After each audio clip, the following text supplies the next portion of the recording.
Guys, ayun si Inday ko. Ready na po si Inday ko. Day. Hi, good morning. Yun no. So pagkatapos yung food trip na niluluto niya, yan ay sa palengke guys. Yan ay aking i-deliver na. Abisa lang talaga. Sarap lo. Ang tulungan natin si Inday guys. Yun no.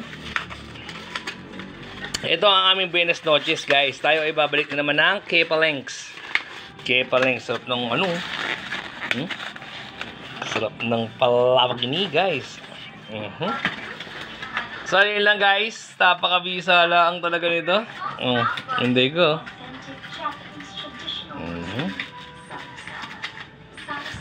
Ayos. So ako muna aalis guys para mag-deliver. Syempre pa. Goodbye muna sa inyo lahat. Syempre pa. Okay. Bye muna ba guys. Ako yung mag-deliver muna. Syempre pa.